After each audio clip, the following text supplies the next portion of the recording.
Hi everyone, it's me, your Manu Ishu, and welcome back to my YouTube channel Manu Ishu ACCA classes. So, in this video, I'm going to give a quick trick for the remember all the variances formula from the basic to advanced. You don't need to mug up the formula and think about what's the formula for the uses variance, what the formula for the efficiency variance. So now you don't need to worry about.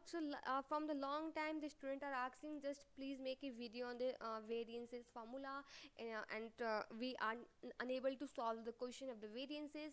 So I'm sure that this video is definitely gonna be helpful for you. So from today onwards you don't need to mug up the formula of the variance. It's very simple. Just need you have to analyze. Just wait, एक call आ रहा है. Okay, so without wasting any time, just let's start this video. और please if you like this video अपने friend circle में ज़रूर share करना. And one more thing, just don't forget to subscribe my channel. इससे मुझे motivation मिलेगी video बनाने का, सो दैट कि upcoming student will not feel any topic more difficult. Okay, so let's start. So first of all मैं material से start करूँगी. सारे मटेरियल का from basic to advance. If आप F2 में हो तो आपको बेसिक फार्मूला की नीड होगी. And if you are preparing for the F5 paper, वहाँ पे आपको दोनों बेसिक एंड एडवांस दोनों फार्मूला की नीड होगी. सो ये वीडियो F2 वाले के लिए भी एंड F5 वाले के लिए it's beneficial for the both of the students. Okay, so पहले we will talk about material variances. Okay,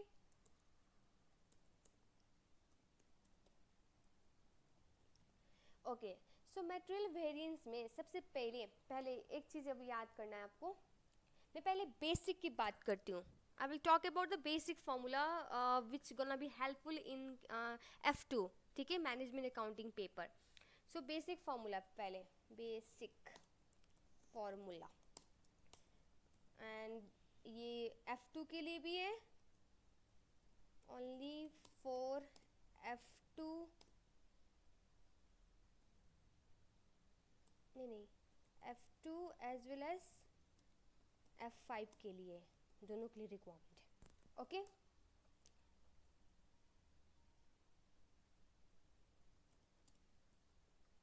so first of all what you have to do is, आप पहले SP लिख दो. सारे में SP लिखो.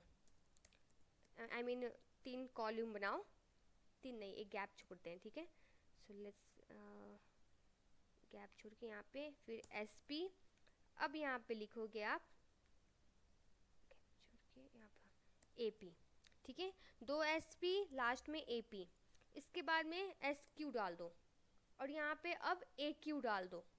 AQ और यहाँ पे भी AQ डाल दो. ठीक है, ये हो गया. मैं सारे टर्म्स को भी एक्सप्लेन करूँगी. What does the AP stand and आपका AQ, ये सबको मैं एक्सप्लेन करूँगी. बस आप पहले फॉर्मूला मतलब कैसे हमको मगअप करना है, कैसे एनालाइज करना है, उस पर पहले फोकस करो. टर्म तो अपने आप सब क्लियर हो जाएंगे. Okay, you don't need to worry about that. So पहले प्राइस मटेरियल का कर रहे हैं ना, material. Okay, and this one is the cases for कब जब purchase is equal to usage. Means whatever the material you have been purchase till date, you have used all those material in the production. Okay, so there is no closing inventory. उसके लिए मैं इसको नाम दे देती हूँ A, इसको नाम दे देती हूँ B एंड इसको C. Okay, so difference between the first two means difference between A minus B is your material uses variances. Okay, and आपका difference between your B minus C. ठीक है, it's a material price variance. Okay, okay. ये हो गया कब, purchase equal to uses का case. आप ध्यान देना क्वेश्चन में क्या बोलते हैं। क्वेश्चन में समटाइम दे विल टेल कि whatever the material has been purchase it has all been use in the production, और बोल देंगे purchase have been this amount and use amount is this, वैसे करके। बस you have to be careful कि ये चीज़ को फाइंड करना है, ये चीज़ को फाइंड करना है क्वेश्चन में। ओके सो ये हो गया हमारा बोल्ड अंडरलाइन। हाँ सो ये बेसिक फार्मूला हो गया जो आपको F2 में ज़्यादा करके यूज़ होगा, F5 में कम होगा, but you need to know this formula. कभी कभी क्वेश्चन आ सकते हैं वहाँ पे भी। ओके सो नाउ अब एडवांस, अब ये एक मिनट, ये तो हो गया purchase equal to use. What about if purchase is not equal to use, what we will do in that case. Everything is same, everything is same, only the difference is small thing. अब यहाँ पे मैं side में लिख देती हूँ, ठीक है। ओके हेयर, यहाँ पे इसको नाम देती हूँ परचेज इज नॉट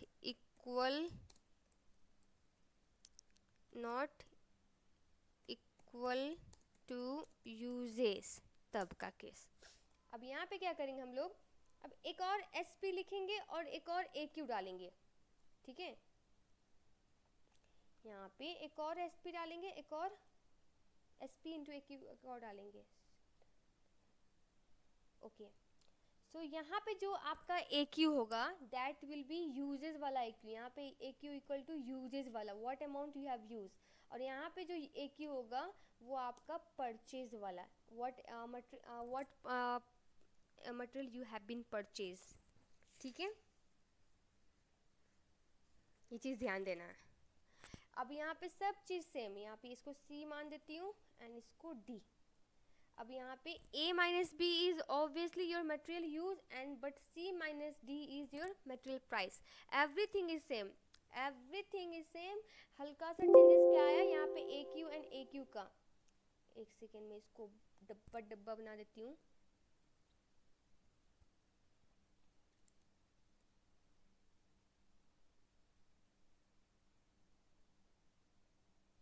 ओके अब यहाँ पे एक और वेरिएंसेस आएंगे। व्हाट, अब यहाँ पे B माइनस C जो होगा that will be your closing inventory. Okay so यहाँ पे जो B माइनस C होगा वो आपका क्लोजिंग इन्वेंट्री होगा, क्लोजिंग इन्वेंट्री।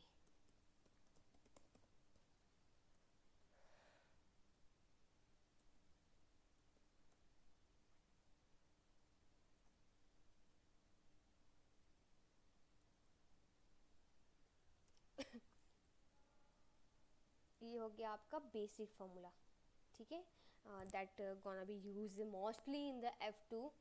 अब बस F5 के लिए, ठीक है, advance formula for the F5, advance formula only for F5, ठीक है। जो F5 के स्टूडेंट हैं उनके लिए भी ये यूज़फुल होगा। अब यहाँ पे सब सेम होगा, ठीक है। यहाँ पे मान लो कि ये परचेज इक्वल टू यूजेस हुआ तो वैसे ही रहेगा। मैं इसका ही केस उठाती हूँ, ठीक है।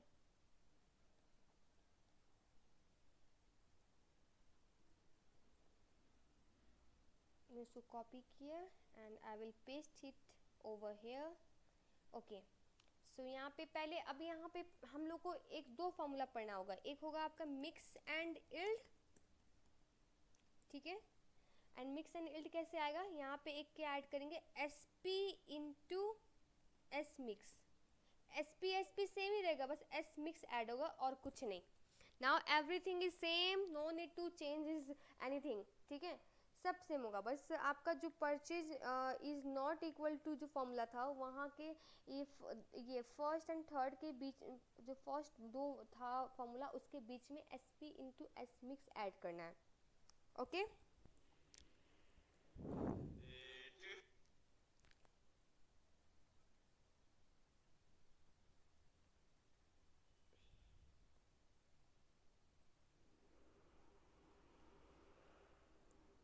ओके ये तो हो गया आपका purchase is not equal to usages, ठीक है। अगर परचेज इक्वल टू यूजेस भी होता वहाँ पे भी सेम करते हैं।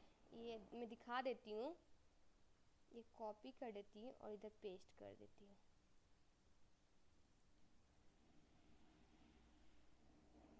यहाँ पे भी हम लोग क्या करते हैं, हम लोग यहाँ पे S P into S mix add कर देते हैं। नाउ डिफरेंस बिटवीन द, अब ये हो जाएगा बी, यहाँ पे इसको मान लो सी या फिर बी रहने दो, आप लोग कंफ्यूज क्यों हो गए, यहाँ पे डी रख देती हूँ इसका नाम, और यहाँ पे तो कुछ आएगा ही नहीं, यही वाला को उठा के यहाँ डाल देती हूँ। Okay, so difference between the A minus D आपका हो जाएगा मटेरियल यील्ड वेरिएंस।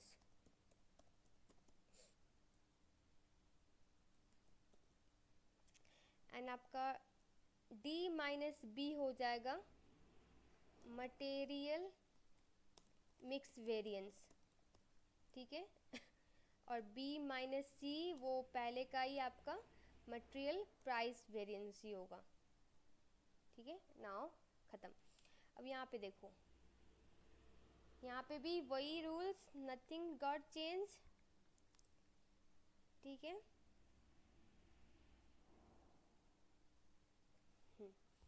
सो इसको नाम दे देती हूँ E। तो A माइनस ई जो होगा आपका मटेरियल यील्ड वेरिएंस, ये सेम है आपका मटेरियल यील्ड वेरिएंस। एंड उसके बाद एक और ऐड करना होगा कॉलम रो, ओके। सो और आपका E minus B will be your material mix variance, ठीक है। एंड C माइनस डी तो आपका प्राइस ही रहेगा, no issue. And B minus C will be the closing inventory.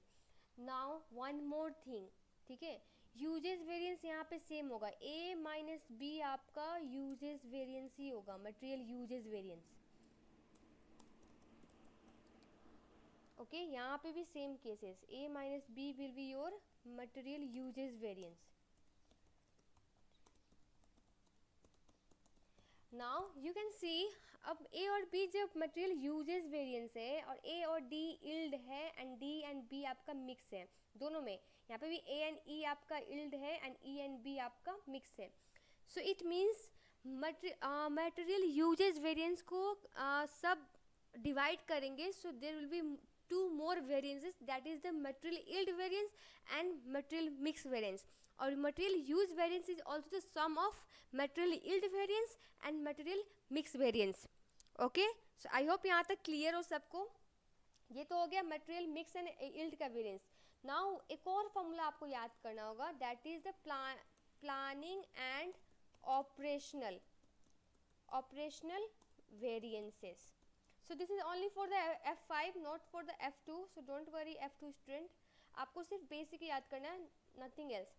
अब प्लानिंग एंड ऑपरेशनल वेरिएंस के लिए मैं फिर से ऊपर जाऊंगी और यही वाला फॉर्मूला जो बेसिक का था ये कॉपी पेस्ट करूंगी, ओके। फिर इसको उठाया और यहाँ पे कॉपी पेस्ट किया। Now I will add one more formula between the this two, इनके बीच में और इनके बीच में दो में एक और टर्म याद ऐड करूंगी, एक तो एस पी, ठीक है, एस पी। अब यहाँ पे आर एस क्यू, अब आर एस क्यू याद रहेगा कि नहीं, कैसे क्या करना है ये ध्यान दे। ये दोनों का डिफरेंस क्या है, मटेरियल यूज वेरिएंस, और यूज मतलब एस पी तो सेम है, एस क्यू का difference, S Q and A Q का डिफरेंस आएगा, सो हम लोग आर एस क्यू डालेंगे, ठीक है, ओके। और यहाँ पे ये दोनों का डिफरेंस क्या है, बी एंड सी का प्राइस वेरिएंस, तो क्या रिवाइज होगा, प्राइस, तो R S P. Remember standard को रिवाइज करना है, नॉट द एक्चुअल वन। यहाँ पे भी मैंने स्टैंडर्ड को रिवाइज किया है और यहाँ पे भी मैं स्टैंडर्ड को ही कर रही हूँ, so don't forget A Q will be as it is. नाउ इसको डी मान दो एंड इसको ई मान दो। अब यहाँ पे ए माइनस जो डी होगा that will be your material uses planning variance, okay. और आपका फिर उसके बाद इसको साइड करती हूँ इधर,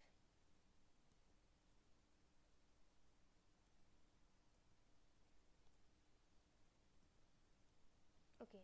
एंड योर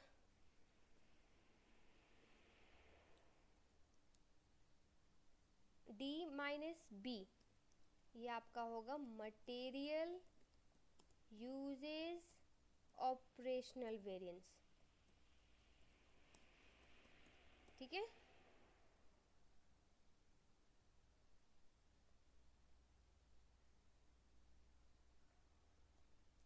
अब इन दोनों का सम आपका अगेन मटेरियल यूजेज वेरिएंस।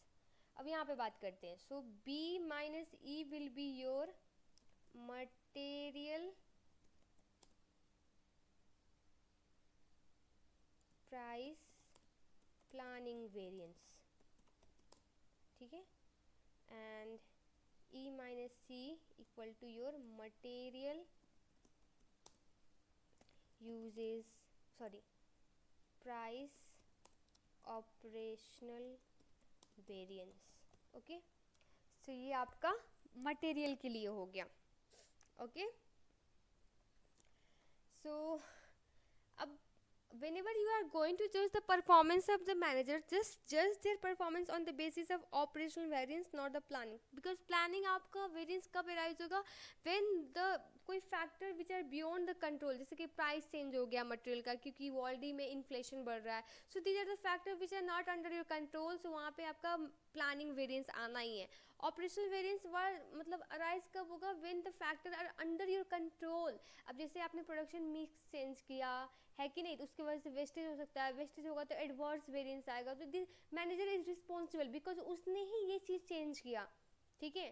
तो ये चीज़ ध्यान रखना है, and this is only for the F5 student, not for the F2, उनके लिए ये चीज़ यूज़ नहीं होगा, उनके लिए बस ये बेसिक काम आएगा, ओके। नाउ मैं टर्म्स एक्सप्लेन कर देती हूँ, ठीक है।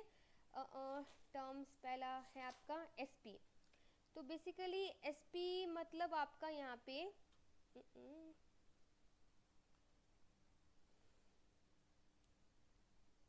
कहाँ लिखूँ, यहीं पे डालूँ क्या,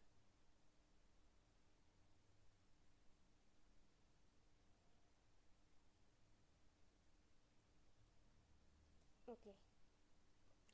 SP means standard price of the materials.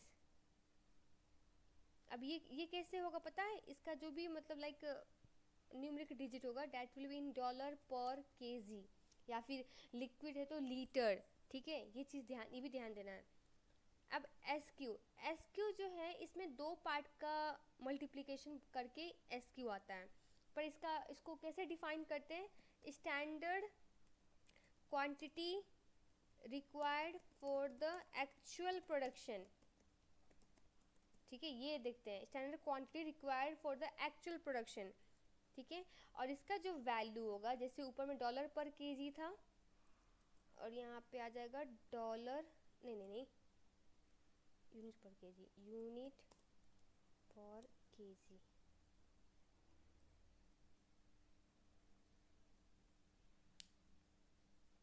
अब यहाँ पे ये दो चीज़ ध्यान देना है कि उस क्वांटिटी को बनाने के लिए मतलब एक यूनिट में वो क्वांटिटी कितना यूज़ हो रहा है। जैसे दिया होगा 0.1 kg पर यूनिट, यहाँ पे मान लो सपोज आपको क्वेश्चन में दिया होगा कि स्टैंडर्ड कॉस्ट कार्ड दिया होगा आपको, तो वहाँ पे बता रहा होगा कि लाइक 1 यूनिट यूजेज, जैसे कि अब एक मैं प्रोडक्ट अल्फ़ा बना रही हूँ, अल्फ़ा में मुझे ना उसमें मुझे क्या बोलते हैं, जैसे ये जूसी है समझ लो सपोज, उसमें चीनी चाहिए, दूध चाहिए और मैंगो है सपोज, ठीक है। तो मैंगो एक अल्फ़ा बनाने के लिए स्टैंडर्ड कितना क्वांटिटी चाहिए, मतलब कि आई मीन कितना, एक जैसे कि अब एक शेक बना रही हूँ तो उसमें लाइक 500 ग्राम आपका आम, 500 ग्राम तो कुछ ज़्यादा ही हो गया, ओके सपोज 200 ग्राम आपका आम लग रहा है, तो इट मीन्स 1 ग्लास के लिए 1 यूनिट के लिए 200 ग्राम लग रहा है, और एक्चुअल में कितना ग्लास आपने बनाया, इन दोनों को मल्टीप्लिकेशन करेंगे then you will get the AQ। जैसे कि सपोज मैं जूस बना रही हूँ, मैं एग्जांपल देती हूँ, जूस बना रही हूँ, इस जूस एक ग्लास जूस के लिए स्टैंडर्ड कॉस्ट कार्ड में ये चीज़ दिया होगा, आप ध्यान देना स्टैंडर्ड कॉस्ट कार्ड में ये चीज़ आपको दिया होगा। एक यूनिट के लिए एक ग्लास मतलब यूनिट, एक यूनिट में कितने आम लग रहे हैं, आम का जूस बना रही हूँ, इसमें क्या क्या मटेरियल चाहिए होता है, हमको मटेरियल चाहिए होगा हमको मैंगो, सपोज मैंगो जूस बना रही, फिर हमको चाहिए milk, and we will also need a sugar. ठीक है, ये 3 चाहिए। तो एक ग्लास यूनिट में सपोज ये तो आपका एडवांस में ये 3 चीज़ दिया होगा, बेसिक में तो मान लो सिर्फ मैंगो ही रहेगा। ठीक है, बेसिक में मैंगो ही रहेगा सपोज। तो एक ग्लास यूनिट में कितना मैंगो लग रहा है, सपोज मैंने 200 ग्राम बोल दिया, 200 ग्राम मैंगो लग रहा है, 200 ग्राम मैंगो लग रहा है। और आप कितना में एक्चुअल प्रोड्यूस कर रहे हो, ग्लास कितने ग्लास बना रहे हो, सपोज मैंने 500 ग्लास बना रही हूँ। ठीक है, तो उस केस में आपका अगर स्टैंडर्ड प्राइस केजी में दिया है, in that case 200 divide by 1000 into 500 glass, ये दोनों का मल्टीप्लिकेशन करने पे only we will get the A Q, I mean S Q. ठीक है, ये दोनों मल्टीप्लिकेशन करने पे only we will get the S Q. और एग्जाम में आपको ज़्यादातर करके क्या करेगा, आपको ये चीज़ एक्चुअल ये डायरेक्टली नहीं दिया होगा S Q, you need to calculate, ऐसे ही करके कैलकुलेट करना होगा। ये चीज़ ध्यान देना है, जब क्वेश्चन करवाऊंगी you will be more clear. ठीक है, तो और आपको ज़्यादा क्लैरिटी आएगी कि मैं क्या कह रही हूँ। बट ये चीज़ याद रखें, आपका जो एस क्यू है that is the multiplication of the 2 things. One क्या है कि व्हाट इज़ द, जो आपका एक यूनिट बना रहे हो, what is the standard quantity required for दो यूनिट, स्टैंडर्ड मतलब स्टैंडर्ड क्वांटिटी भी नहीं कह सकते हैं, जो मटेरियल यूज़ कर रहे हैं उसका स्टैंडर्ड क्वांटिटी कितना लग रहा है, एंड एक्चुअल में कितना यूनिट प्रोड्यूस कर रहे हो, and the multiplication of this two is your S Q. ठीक है, ये चीज़ हमको ध्यान में रखना है। और ये F5 में आपको लाइक डिफरेंस मटेरियल देंगे, जैसे यहाँ पे mango, milk, sugar, but F2 में आपको सिंगल मटेरियल का केस आएगा। और ये क्योंकि ये डिफरेंट मटेरियल के यूज़ करने की वजह से मिक्स वेरिएंस आता है, जो कि F5 का काम है, नॉट द F2। ठीक है, तो ये हो गया मटेरियल का, SP हो गया, SQ हो गया, और क्या टर्म बचा हमारा, AP मतलब आपका एक्चुअल प्राइस, वो दिया होगा स्ट्रेट फॉरवर्ड क्वेश्चन में। AP means your actual price of material, ये भी आपका क्या होगा, डॉलर पर यूनिट में होगा।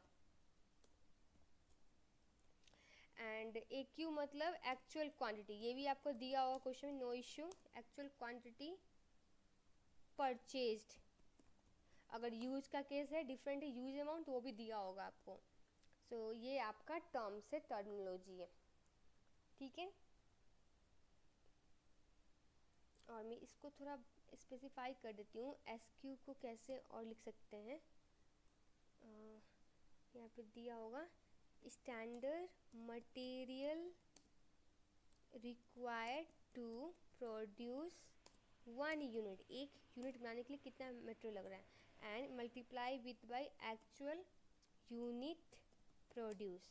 ये चीज़ ये यहाँ पे मिस्टेक का पॉइंट है, बहुत स्टूडेंट यहीं पे मिस्टेक करते हैं। तो ये चीज़ क्लैरिटी होना बहुत ज़रूरी है कि आपका SQ है, that's a multiplication of the two things. क्या है वो, standard material required to produce 1 unit, दूसरा एक्चुअल यूनिट प्रोड्यूस। ये चीज़ ध्यान देना, एंड क्वेश्चन में आपको ये अलग दिया ही रहेगा, एक जगह होगा नहीं, you need to find those things and multiply to get the SQ। ठीक है, सो इस वीडियो में हम लोग सिर्फ मटेरियल का करते हैं, next video we will do the labour one. So तब तक के लिए stay tune with my channel.